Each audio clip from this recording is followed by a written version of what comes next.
Yo, what's up YouTube family? It's your main man MoneybaggCoo back at you with another hot TikTok reaction video. And y'all, I'm telling you, this is gonna be a hot one. So if you're new to the channel, go ahead, like, subscribe, hit that notification bell so you'll be notified whenever I drop some new fire content that you definitely don't want to miss. I'm telling you, let's get it. Alright, so let's talk about these contracts, right? Alright, so signing a contract is pretty much the same thing as taking that 100 bond when you go to jail. When that inmate put that 100 bond on your bed, it's basically the same method. You know what I'm saying? They flash so much money in your face because they know you don't know what you getting yourself into. We came from nothing. You feel me? Of course we gonna sign. Of course we gonna take the money. But guess what? As your career start to blow up, they're gonna start pulling stuff out that contract. You see where you know what I'm saying, you sign right here, this what you gotta do. You feel me? You can't release nothing, you can't do nothing without them folks' permission after you sign that contract. And that's why so many of these rappers that, you know what I'm saying, go independent or get their own master, something happen to them. You feel me?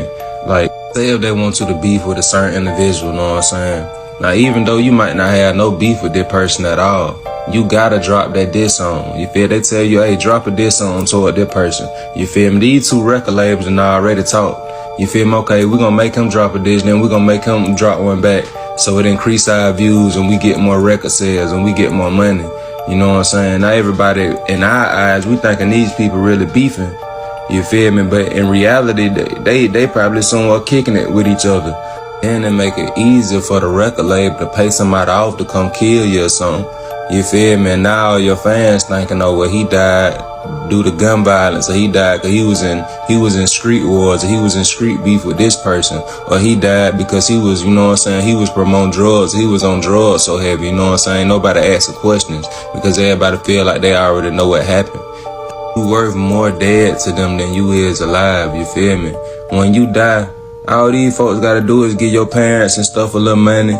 You know what I'm saying? Make you a little nice funeral, get you a nice casket, and you don't gotta hear from them folks no more. You feel me? All that money that you made, or all that money that you making after you're gone, that's going to your record label. That's going to the person you signed that contract. You know what I'm saying? That's going to the person that made you sign that contract. You feel me? And that's why everybody that go independent, we see what happened to them. I wonder why right after an artist die, they put out an album. You feel me? You know how much money that album gonna get? You know how many fans and how even people that wasn't fans, you know what I'm saying? Just because you no longer alive, we gonna tune into it. We gonna see, you know what I'm saying? We gonna try to see what your music was like. You know how much money and views and stuff they rack up off of your album after you die? Leaving Sony a free agent, owning half of Sony. I just sell 3 million copies. I got $30 million. Now who has the biggest record deal? Oh, I see. Yeah, right. Okay. Saying is, in business, nothing is coincidental, or you would be hearing who's losing money. In all of these situations, it's only the artist that's losing. Somebody makes big money. When these rappers get killed, not incidental. Somebody made $100 million and now don't have to talk to that artist or none of their crew. Don't have to validate none of their contracts. Now only got to deal with the mama. Only got to see her once a year, and it's over. And the money goes up and up and up. So they killed this $20 million guy, but they reaped $60 million in benefits. The truth is this, a bunch of young black male rappers keep dying. You know who's not dying? Record executives. You've been used for a long time, you know. They create this paradigm to make you believe that you're so important and your celebrity status is worth so much, but in truth, you're a pawn in their game and you always have been. I would have known. Now this here video is about the downfall of the entertainment industry. Y'all, go ahead and hit that like button right now. Run them likes up, man, I'm telling you. Cause this is gonna be one for the books, man. I'm telling you. I'm not gonna stop it too much in this. I'm gonna let this one just flow like water. You hear what Bruce Lee say? Be like water. Yeah, this one gonna flow like water, buddy. Let's go. That other artists have gone through this, people I look up to. They would have just said that, look, it's not all great. It's not gonna be fine this whole time. If I would have known that, I would have been mentally prepared. First of all, prepared myself financially. I would have put something aside. I would have, but you know, from people that came before me, even rock stars, rappers, singers, it's just like, no, this whole thing is just money all the time. You're good at something, it's just gonna be money. Always. Nobody's ever been like, so this goes away after a while. It's dark and demonic energy that this industry was built on. And people manipulate young women, they manipulate kids, and at the end of the day, it's all for the dollar and all to feed their ego. So I've seen some shit where you be like, that's just not right. Like, that's just, that person shouldn't be talking to that person. That person shouldn't be in the room with that person alone. When you're in this position to change people's lives, and you hold the keys to what they consider success, you see a different aspect of the person. People will do anything to achieve their goals, and then people will manipulate and misuse that energy to get what they want. Everything that Nick Cannon said in this interview explains exactly how Hollywood is. He explained how people manipulate people when they're coming up and rising into fame. And we've seen this with people such as Harvey Weinstein and others. He also explains his own experiences where he's seen things that he just doesn't believe is right. And what's even more disheartening, he talks about how the industry manipulates kids. So drop in the comments and let me know what you guys think of everything Nick Cannon said in this interview. Why do you think T.D. Jakes was at Puff Daddy's birthday party? I mean, you know, do you remember when Bernie Mac played the minister in Friday? Yes. That's how I feel about T.D. Jakes. Dang. Like, that's how I see. Oh, Miss Parker, come to pray. But for him to be at a Diddy party, I don't know. Like, I feel the same way about that as I feel about when Tyler Perry came to his church and laid hands on him and he caught the Holy Spirit from Tyler Perry. Tyler Perry is the bishop of what?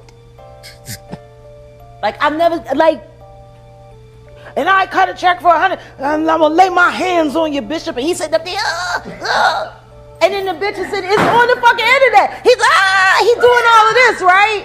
And then there's a woman on the dais screaming, push the baby out, birth that baby, push the. I'm like, what? Are we a church? If Bishop Jakes was at a Diddy party, there could only be two reasons: money or sex. That's all that happens at Diddy parties: money and sex. I hope it was for money. Charitable contribution. I hope it was for money, because arguing about who's going to put the strap on is, that can be a very uncomfortable situation. You know, we're going to pray on it. Praise the Lord. You know? Amen. Now look at them hand signs. Music. Don't it remind you of Jay-Z hand signs and LeBron hand signs that he does before the game? Yeah. And they tell you it don't mean nothing, but you got to pay attention, because they say the symbolism will be their downfall.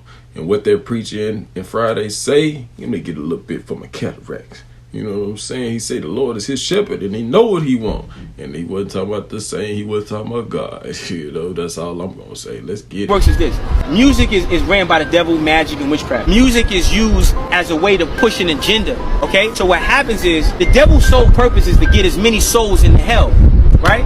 So what the devil needs is, the devil needs mouthpieces. The devil needs advocates. You know, say advocate, play devil's advocate, right? You need that. So yes, so when you have potential for leadership, when you have potential for influence, like I have a lot of potential for influence, right? So I'm somebody who's worthy to sell his soul.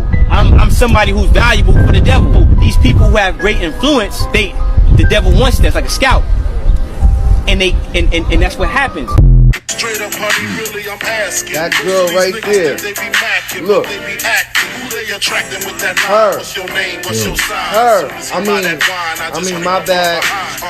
My bad. Who you be with? Things to make you smile. What numbers to dial? They knew, bro. I'm gonna call my crew. Diddy knew.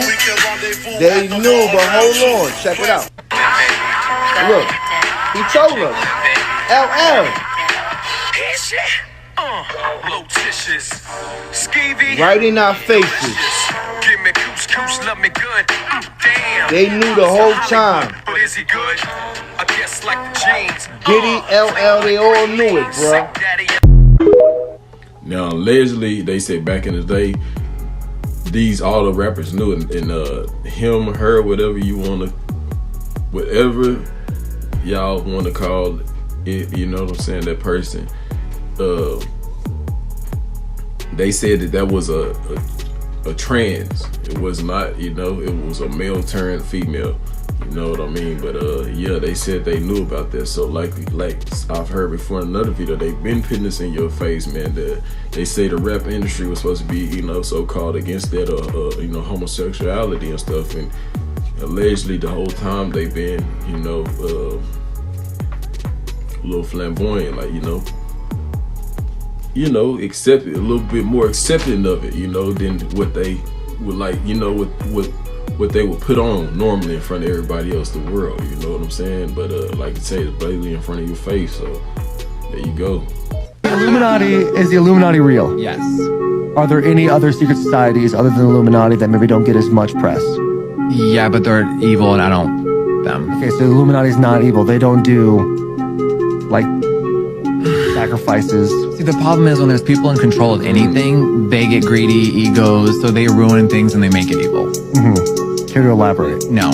Okay, fair enough. And is the Illuminati like celebrity based, or are there politicians also involved with that? It's just money based. Mm-hmm. And then the celebrities are used as a vessel. Okay. Yeah. All right. How much money? How much money does someone have to make to be in? Or what you're willing to do to not be broke anymore. What does that mean? Dun, dun. Yeah. You speak in riddles. Like, you give me just enough where I'm like, I don't know. You have to, so I don't get my plane dirt later, you know? It's your fear for your life when you're speaking right now. You got issues with the industry. What's going down with the industry, dog? The industry is full of a bunch of bending over the desk straight up like that. Whoever don't like it, bring it. Bring it. I don't give a bring it. They got this new breed of rapper that's paying DJs to play their shit. Right. You know what I'm saying? The record label executive, and it's like there's too much of that going on. Right. You know what I'm saying? Let me be me, the artist that I am, and just play my motherfucking music. You know what I mean? Exactly. Now they want you all up under this, you know, sitting at going to dinner with them and shit like that, and you know, all that favor for a favor shit. I don't get down like that. Look, I give you the music, you give my money. That's it. Do y'all think DMX was on to something? And I don't mean drugs. I mean, do y'all think he was on to something? Like, was he spitting the truth? Like, I don't think DMX was one of them guys to play with like that, honestly, in my humble opinion. I'm telling y'all, they fucking niggas around out here. Y'all, they are fucking niggas around. They giving niggas some shit, it ain't even what you think. You fuck around, wake up tomorrow, shit, ass nigga with a footy on, and don't know what the fuck you just did. I mean, real shit. Your motherfucking meat pistol fucked up and your ass hurting. You don't know what the fuck to say. You don't know who to tell. But this is what the game is going to. Then, here it is, it's time for a contract to come out. Nigga want to sign you for 5 years. You like, nah, dog. So you don't want to sign with us? Nah. Not for no, nah. Man, pop in the tape. Show this nigga what he did last night. I'm serious. Dude, this real shit I'm telling y'all though. You got fucked. What you gonna do? You gonna sign that contract. You don't want nobody in the hood to see that shit. You don't want this shit to get out, dog. These niggas that you see constantly high, they're not getting high because they like to get high. They're getting high because they know what they done. And they can't live with that shit for real. This is some real shit. This real shit I'm telling y'all. Some of these motherfuckers can't say this shit because they already know about that goddamn tape. They on that tape. This is a shiesty, devilish game. I'm out of the music industry because ain't no money in the music industry. And I know people might get mad and trip, but I'm just saying, y'all know it's a lot of things that we used to do. It ain't no money, and you know it done tapped out. They trying to figure out how to make money off of streams. When Snoop put a post up, say, man, I sold 1 billion streams. I only made this little money. Where the millions at? We knew where our money from because we had tangible goods. And that's why I got into the product game. We could actually have tangible goods. I told people all the time, product outweighs talent. Product gonna be around when we not here. Michael Jordan is still successful because of the shoes, not because of him shooting balls into the hoop. That been over. Man, I know y'all singing that when with Wally, how Wallow looked at Gilly when he said that was fake, and he looked at him like in all seriousness, man. Man, y'all know how facial expressions are, man, and I'm here to say that, man, Wallow knew Gilly was capping, man, like for real, and that big hitter, that person's well known in the game, just could be the one that's on trial right now for all this type of stuff, man. You know what I'm saying? The diddler. Oh, Bad Boy Week? Yeah, we have a Bad Boy Week. First week in August, Bad Boy Week. Okay, but check it out. Check it out. This is only the album Junior Mafia release in the party. house. Only the album release party for Big. We got the gold. We got the platinum coming up because you know he's going to blow up. Shit, we pray so. You know what I'm saying? Can I please show everybody this poster? Yeah. Check it out. We got to give my little man, little David. This is Puppy's godson representing for Bad Boy. Blowing up. That's the flavor right Is he going to be coming out with some joints too, Puff? I mean, we're grooming him now. We getting this flow together.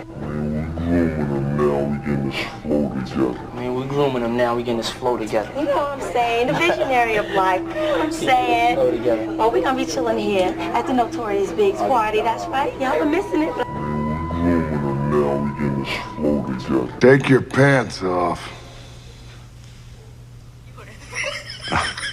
Bend over. Mace. One album. How much money do you think I owe this guy? One album, and then he became a fake pastor and went and conned people. So it looks like DMX had no cap at all at the end, but that's not all he said, because he also claimed that Diddy allegedly R-worded his artists. At the time, people took this to refer to the fact that Diddy was ripping off his artists and leaving them broke while he made millions off of them. But knowing what we know now about Mr. Diddy and the allegations that have been made against him in the past couple of weeks, fans are now saying that DMX meant what he said literally and not figuratively. Plus, DMX had a personal history with Diddy, so he allegedly knew firsthand what Diddy was really like. See, DMX wanted to be signed to Bad Boy Records, but Diddy wasn't feeling him because he thought that DMX's voice was too rough and he wasn't marketable. But the moment he heard that Def Jam was interested in signing DMX, he suddenly got desperate to sign him. According to reports, it wasn't until Def Jam laid their offer on the table to sign X that Diddy decided to take back his initial decision. He was like, I'll lace your pockets, I'll double what they gave you and lace your pockets. Luckily for DMX, he didn't take Diddy up on his offer and he signed to Def Jam instead, where he had a successful career until Diddy's BFF, Jay-Z, became the president of Def Jam and he tried to take DMX down. Now, before we get into DMX and Jay-Z, can we please talk about why he didn't take the juicy deal that Diddy offered him? Yes, this happened before he knew about how Diddy ripped off his artists. So why did he turn Diddy down after he begged Diddy to sign him to Bad Boy? Well, the streets are saying that sometime between DMX asking to be assigned to Bad Boy and Diddy offering him a role, DMX found out that Diddy had allegedly been unaliving his artists, especially those that were successful. There has been a conspiracy theory for years that Diddy was the brain behind Biggie Smalls' death because he wanted to own Biggie's catalog. Even Suge Knight has talked about how weird it is that Diddy has been profiting so much from Biggie's death. The streets are saying that if Diddy can't gain access to an artist's masters when they're alive, he allegedly unalives them so he gets all the money for himself, which is extra shady. And allegedly, this is why DMX chose to keep his distance from Diddy, because he didn't want to get caught up in that mess. And while he did have some successful years at Def Jam, things changed when Jay-Z became president because Jay allegedly felt jealous and threatened by DMX, and he wanted to take DMX down a notch. According to DMX, Jay-Z was obsessed with staying at the top at all times, and he never wanted anyone to be as big as he was. DMX even revealed in an old interview that Jay-Z deliberately messed with his 6th album because he felt threatened by DMX. You know, I go to do the 6th album, and you know, Jay-Z somebody became else takes president. over. Yeah. Yeah. You know, when he first got the job, he hit me with the call like, yo, dog, inmates is running the building like, yo, you good?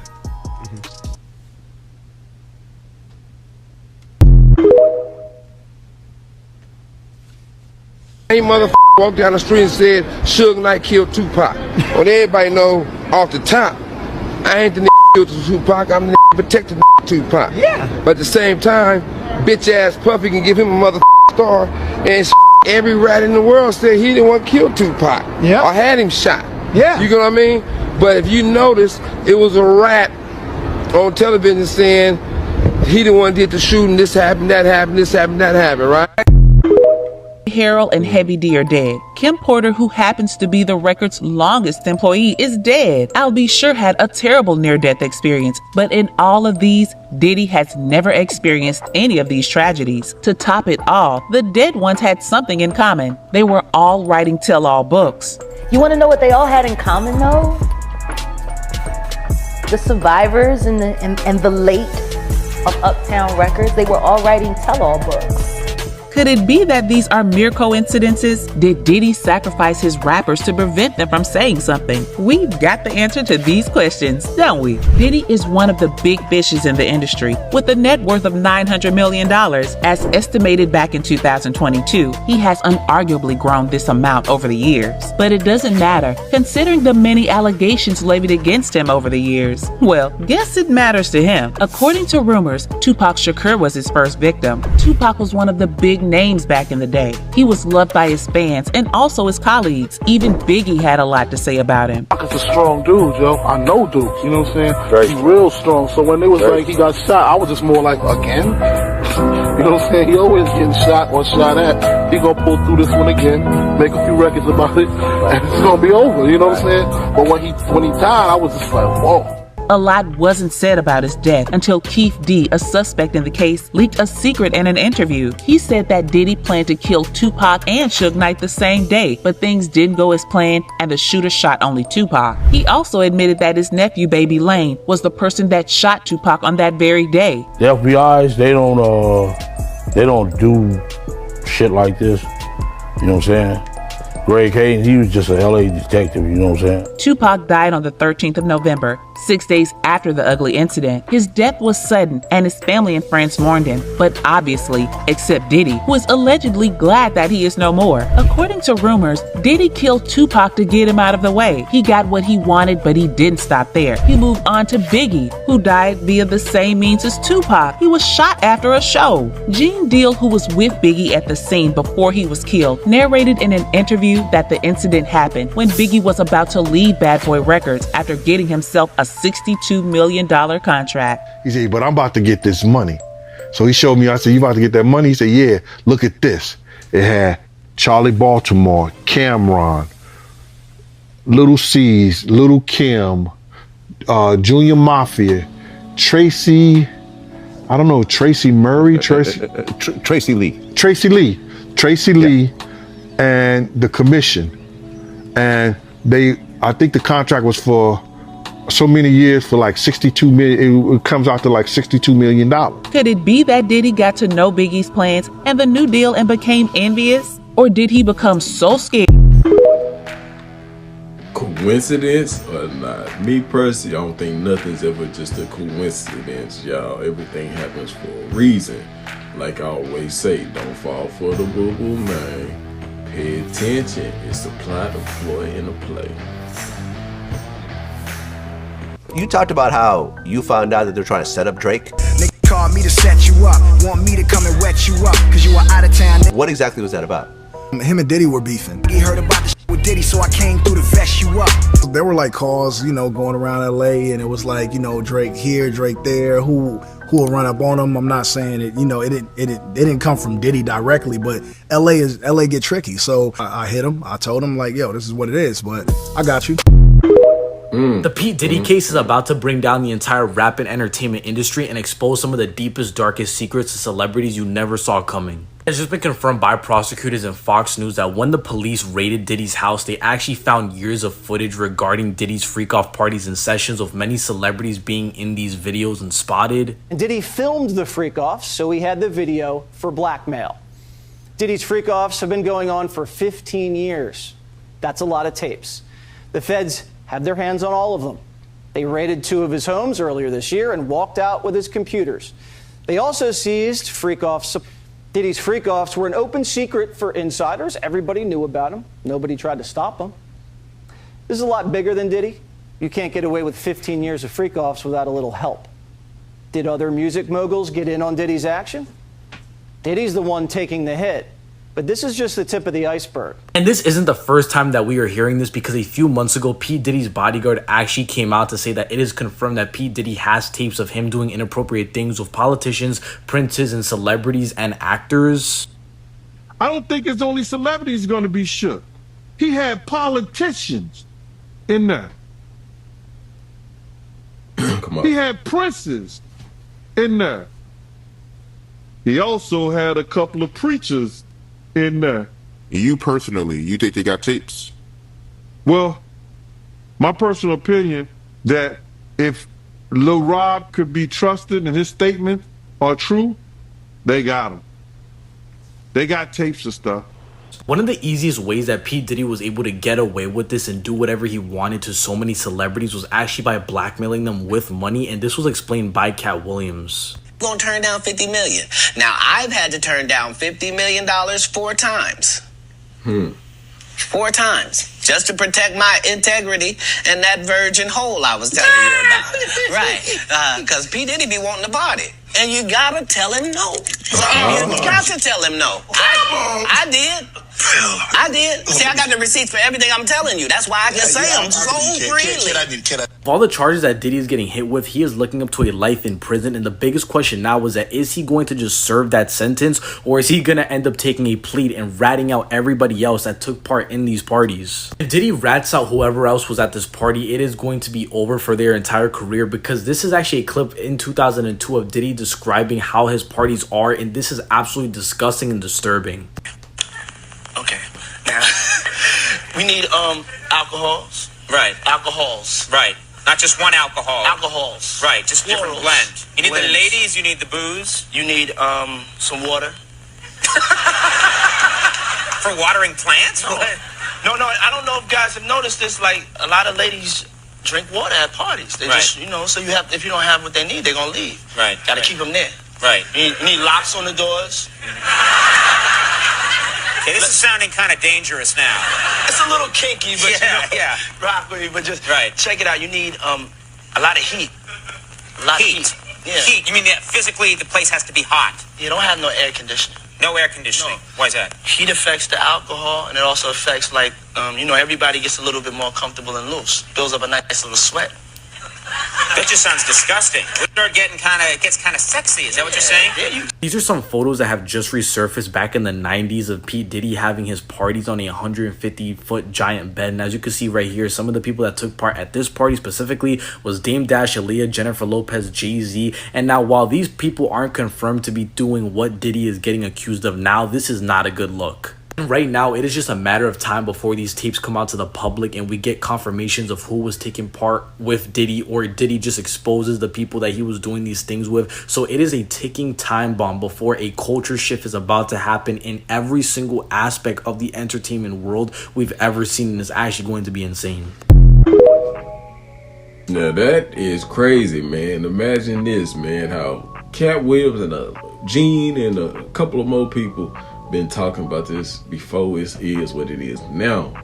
Like Cat Williams saying that, man, he had to turn down $50 million 4 times. And then he blatantly said it, man, because Diddy be wanting to party and you got to tell him no. He had to tell him no just to protect that virgin hole and his integrity. Now, how many of you out there, let me know this in the comment section down below. Would you have turned down $50 million to party with Diddy, knowing what you know now? And $50 million to party with Diddy, and he wasn't gonna force you. You was getting $50 million to party with him. So obviously it is not forced. This is willingly, right? Let me know in the comment section, just to protect your integrity. Would you worry about your integrity or not? Basically what I'm saying. Would you take that money or not? Me personally, no, no amount of money. But I want to know what you think down below in the comment section. And be honest, it's okay. Some people would. So I was studying some of Usher's interviews where he talks about P. Diddy, and you can clearly tell how uncomfortable he is when he's asked about the relationship or things that may have happened. L.A. Reid sent you to New York and you live with P. Diddy. They call it Flavor Camp. Flavor Camp, yeah. So what was that experience like, and how did that help Usher's career? I don't think I would be the artist that I am today without the experiences that I had in New York City.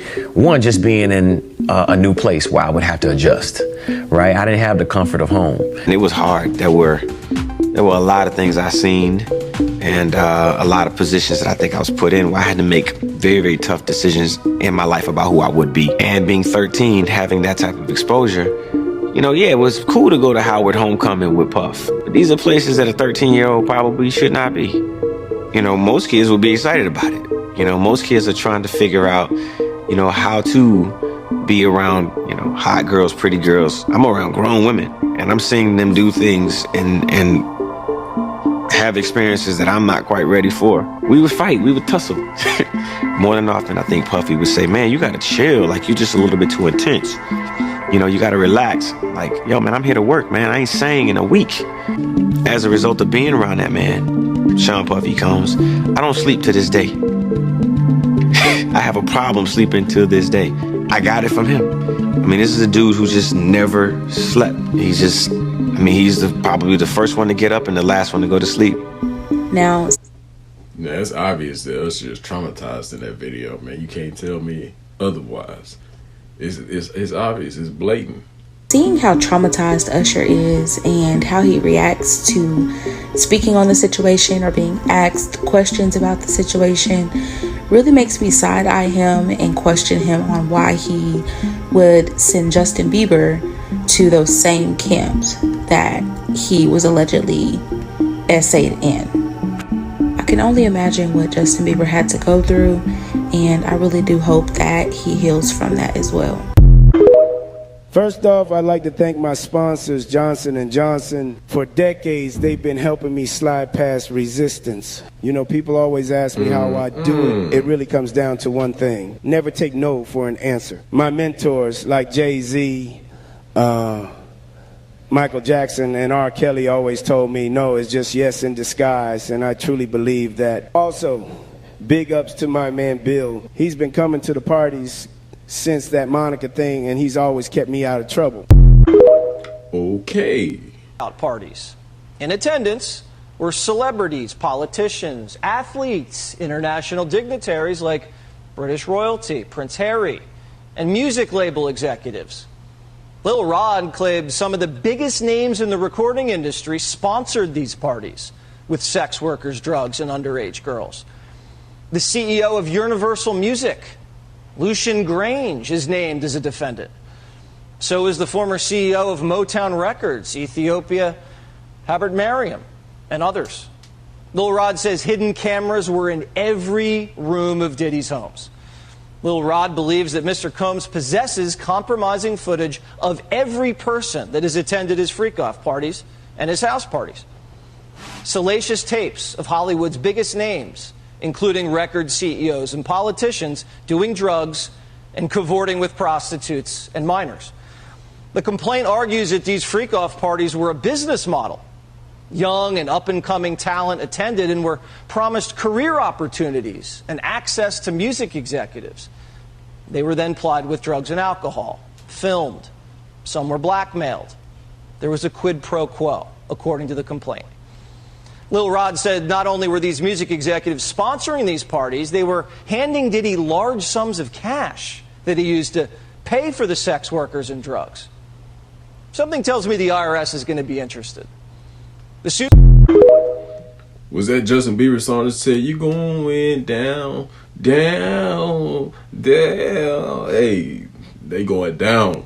That's crazy, man. He finna tell on everybody.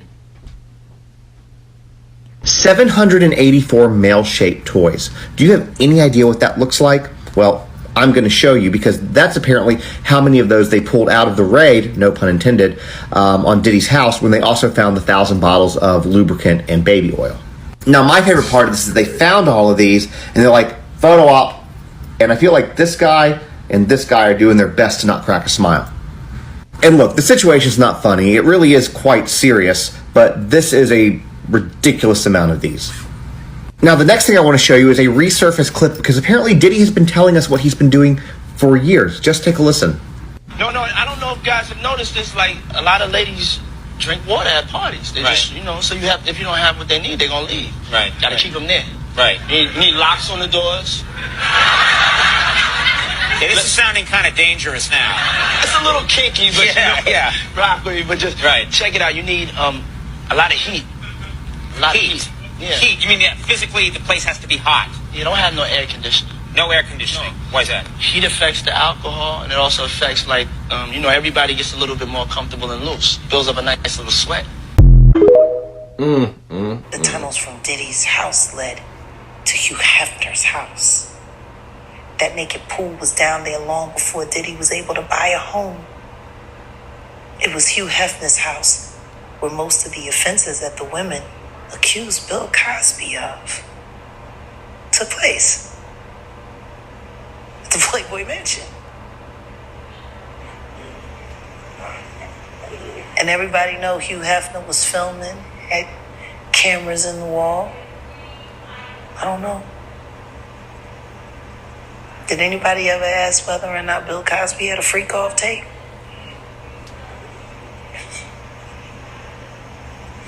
Next thing you know, his son is dying. Next thing you know, all kinds of weird things keep on happening. All of that fame, all of that success. If they really wanted to take him down with all of this, they should have did it in the late 80s or the early 90s. Hey, that's definitely something to think about and make you go, Man, was he really set up or what, man? I don't know, man. I can't say because I wasn't there. Oh, well, I was horrified by the allegations that I heard about Mr. Combs, and of course horrified by the video evidence. Obama thing. John, what's it? Oh God. Oh God. John. What? What is your wife talking about? I don't know. We heard Obama in there. We should get back in. What happened? We're not going to discuss that. Pick it out, read it, and answer. Public place, you did it. Is this the best or the worst? What do you do? The best. Okay, the best. Probably the Obama thing. John, what's it? Oh God. Oh God. John. What? What is your wife talking about? I don't know. We heard Obama in there. We should get back in. What happened? We're not going to discuss that. We're not going to discuss it? We're not. We're not. Okay. Oh my God. Secret Service. Come here, jump back in. Hi. Look at John. I don't. Hi. We're not talking about it. That's the truth. That is an awesome answer. Not the White House. It was not. It was not at the White House. 100% not at the White House. I promise. He was not elected yet. Yeah. Okay. Anyway, we're moving on. I'm sorry. I'm in trouble now. No, Yeah. Hey, he definitely got on her after that, man. After they got the interview, he walked off and got on her butt. He probably cussed her out, man, because they asked him about that. He said, what? Like, he was annoyed. Like, man, he really wanted to say, man, what the fuck? What the F you want, man? Come on, man. Why she do him like that? Did she do it on purpose? That's really something to think. That's what you ought to be thinking about right now. Did she do that on purpose? Because they were obviously doing some things that they weren't supposed to be doing. Shoot, what they say, if you got to hide it, you ashamed of it, you shouldn't be doing it. Had it in him, because he learned it from the beginning by seeing them and by being around them. And that's Russell Simmons, Andre Harrell, and them, being at those parties. Ooh.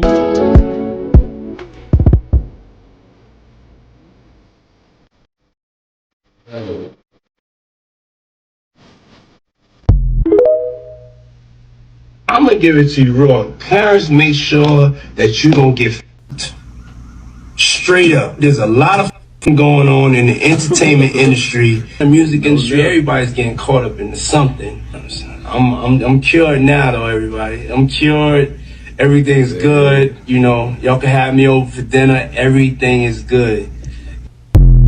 Hey, we definitely know now, man. Look, the eyes tell it all, man. I'm telling you, Diddy up to some freaky stuff, man. He doing a lot of no good, boy. I'm telling you. You see how he was looking in my eyes and he started smiling, man. Not to be trusted. They sacrificing Diddy. They said, nigga, you gotta take this shit because we can't be involved. But Diddy smart. He filmed every fuck session. So he was fucking Clive and the motherfucking freak boy that run Universal Music Group. So he got them on some fuck tapes.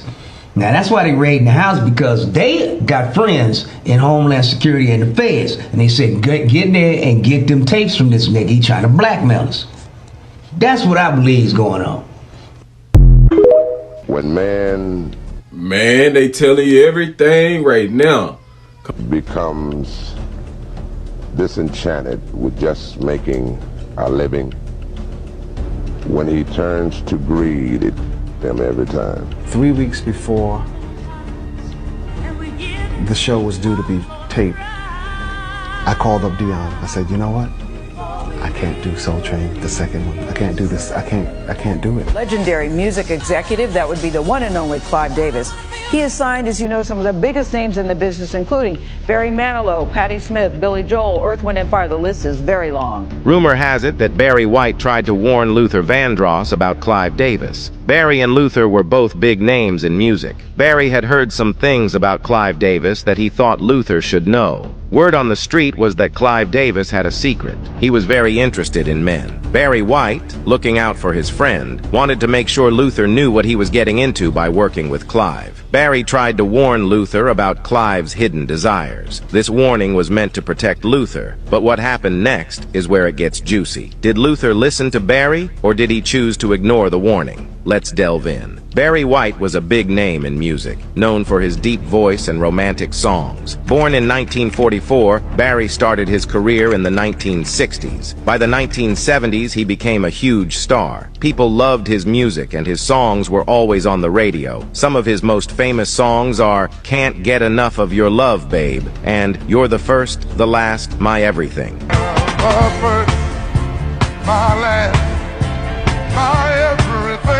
Barry White didn't just sing, he also wrote and produced music. He won many awards, including Grammy Awards, and sold over 100 million records worldwide. That's a lot of people buying his music. Barry had a special way of making songs that people fell in love with. His music was smooth and romantic, perfect for a date night. Here's where it gets interesting. But what many people might not know is that Barry White was one of the first black men to own his own record label. By owning his own, Barry had more control over his music. He could make the songs he wanted without someone else telling him what to do. This was a big deal and showed he was not just a great artist, but also a smart businessman. These same companies who are crying, we're going out of business, we're going out of business, we're going out of business, are the same companies who make the blank tape.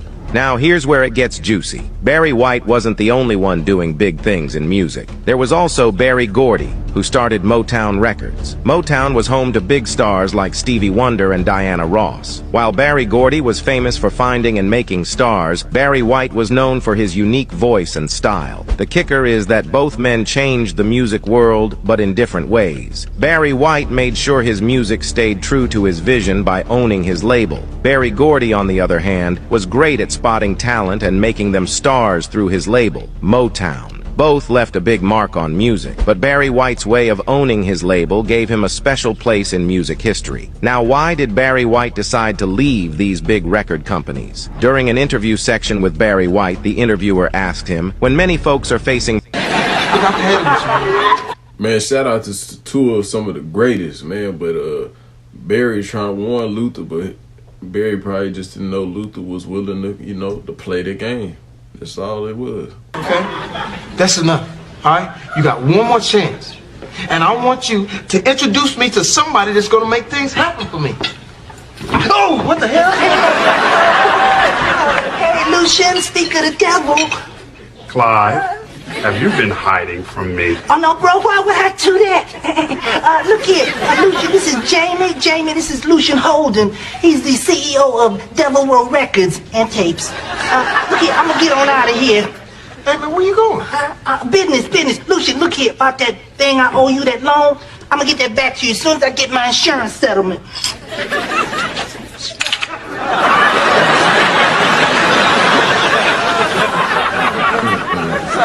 How you doing? I'm Jamie King, singer, songwriter. I do it all. I know all about you. I've been following your career for some time now. So, Jamie, do you write your own material? Hey, man, I write all original stuff from top to bottom. Is that right? Yeah. Would you take a little time out of your busy schedule for me? It's kind of tight, man. You know, is this afternoon okay for you? Number is on the card. It's just a 666. Man, you got a lot of sixes in there. Yo, loosen up. Loosen. Dear it be, love it with sincerity. Don't forget about your family. And most of all, don't forget about me. Oh.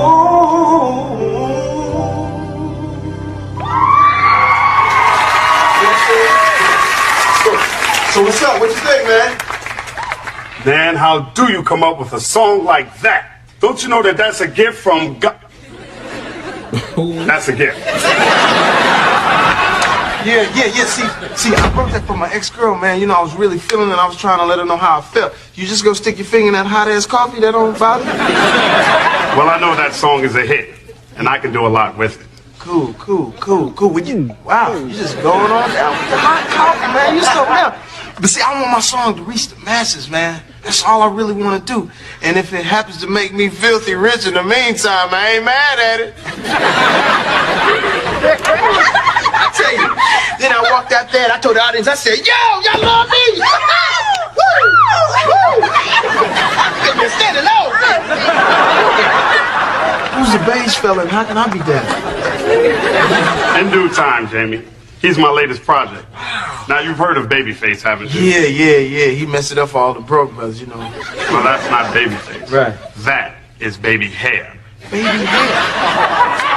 Oh, okay, baby hair. Oh, I see the key to success now is to have the word baby in your name. Maybe I'll try baby wipes, so I'll wipe up the competition. You know what I'm saying, boy? Anyway, let me introduce you. Hair! This is Jamie King. Hey, man, nice to meet you, man. Yeah, pleasure to meet you. Hey, yo, what's up with that, man?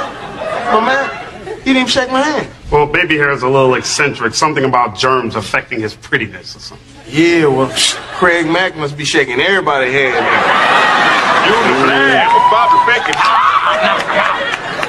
Jamie, I've got big plans now that I have your demo. Oh, hey, don't speak about it, be about it, man, because I'm thinking, you know, a lot of people kind of jerk me around. I'm not trying to have that happen again. Be patient. Your time will come. Speaking of time, I got to run off, man. Clive booked me at this nursing home, and if I don't get there before they had a jello and everything, I'll never get the crowd back. You don't have a watch, Jamie? No, take mine. Here. It's a Rollie. Oh, no, I'm cool, man. Rollie? I'll be even more cool with all this ice on my wrist. Bling, bling, bling. Pay attention. Free game. The music business is ran by the devil. So the music business is only designed to get as many people to go away from God as possible.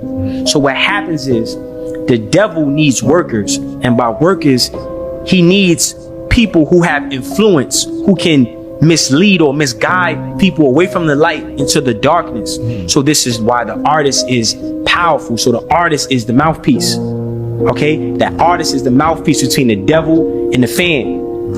And the artist's job is to get you to throw up these weird signs. What are you doing this for? This is the Baphomet. I don't fuck with this. So don't think I'm throwing this up because I don't fuck with this. I'm just showing you when you see these signs, when you see the checkerboards, when you hear them talking about demon time and drill and kill and all this shit. So what happens is the artist is only the tool used to push the message of the devil. Gang, free game. I hope you understand it, man. I'm telling you. I hope y'all enjoyed the video. If you like the video, you're here now to the end of the video, because this is the end of the video. And I hope you enjoyed it, y'all. Don't forget to hit that like button on your way out. And if you're new to the channel, subscribe. Hit your notifications for all, so you'll be notified whenever I drop any hot content in the future, y'all. And this it's been a good evening. It's been a good one. Hey, that's it. That's all I gotta say. It's your main man, MoneybaggCoo. You know what I'm saying? I'm out of here. I'll let y'all have a good evening.